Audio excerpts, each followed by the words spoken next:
Hi ನಮಸ್ತೆ ಎಲ್ರಿಗೂ. Welcome to all my mini blog.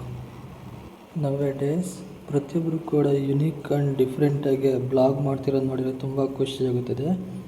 So ನಾನು ಯಾಕೆ ಟ್ರೈ ಮಾಡಬಾರ್ದು ಅಂತ ಅನಿಸಿ ಫಸ್ಟ್ ಟೈಮ್ ಒಂದು ಮಿನಿ ಬ್ಲಾಗ್ ಸ್ಟಾರ್ಟ್ ಮಾಡಿದ್ದೀನಿ. ನಿಮ್ಮ ಸಪೋರ್ಟ್ ಯಾವಾಗಲೂ ಇರಲಿ.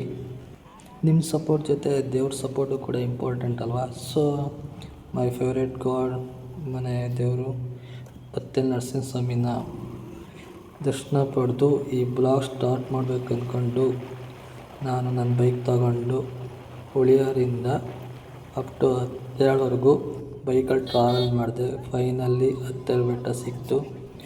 ಹಾಗೆ ಮೆಟ್ಲಿಗೆ ಎತ್ಕೊಂಡು ಮೇಲೆ ಹೋಗ್ತಾ ಇದ್ದೆ. ಶ್ರಾವಣದ ಮೊದಲ ಶನಿವಾರ ಆಗಿರುವುದರಿಂದ ಹೆಚ್ಚಿನ ಸಂಖ್ಯೆಯಲ್ಲಿ ಭಕ್ತಾದಿಗಳು ಸೇರಿಕೊಂಡಿದ್ದರು.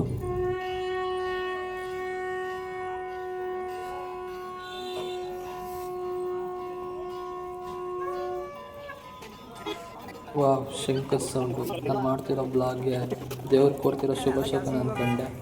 ಹಾಗೆ ಸುತ್ತ ವೆದರ್ ನೋಡ್ತಿದ್ದೆ. ಫುಲ್ಲು ಹಚ್ಚ ಹಸಿರಿಂದ ಕೂಡಿದ್ದು, ಮೋಡಗಳು ಕವಿದಿದ್ದು, ತುಂತುರು ಹನಿಗಳು ನಿಧಾನವಾಗಿ ಬರ್ತಾ ಇತ್ತು.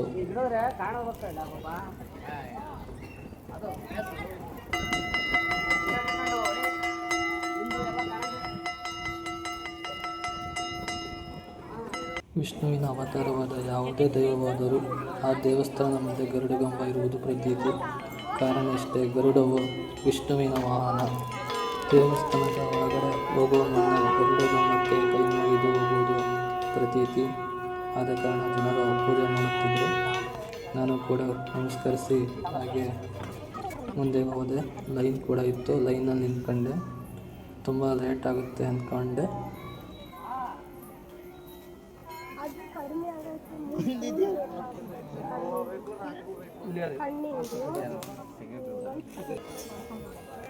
ಶ್ರಾವಣದ ಪ್ರಯುಕ್ತ ಚೆಂಡು ಹೂವಿನಿಂದ ಅಲಂಕಾರ ಮಾಡಿದ್ರು. ಅಲಂಕಾರ ಮಾಡಿದಾಗ ನನ್ನ ಹಳೆಯ ಕೆಲಸ ನೆನಪಿಗೆ ಬಂತು. ಹಾಗೆ ಲೈನಲ್ಲೇ ಮೆಲುಕಾಗ್ತಿದ್ದೆ. ನಾನು ಕೂಡ ಒಂದು ಟೈಮಲ್ಲಿ ಈ ಥರ ಎಲ್ಲ ರೆಡಿ ಮಾಡ್ತಾಯಿದ್ದೆ ಅಂತ.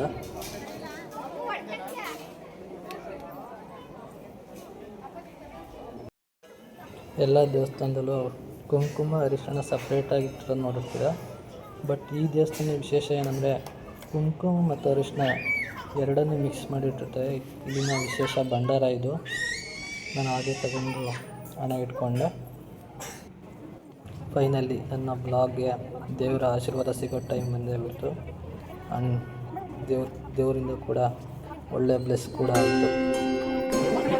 ज्वलत्कराळजिह्विका तगत्कठोरदंश्रिका प्रदीप्तदिग्विदिक्तट प्रचण्डवह्निकीलका नटत्सहस्रशतसहस्रकोटिकोटिकेसर प्रभासमान भद्रनारसिंहते नमो नमः. नारसिंहते नमो नमः.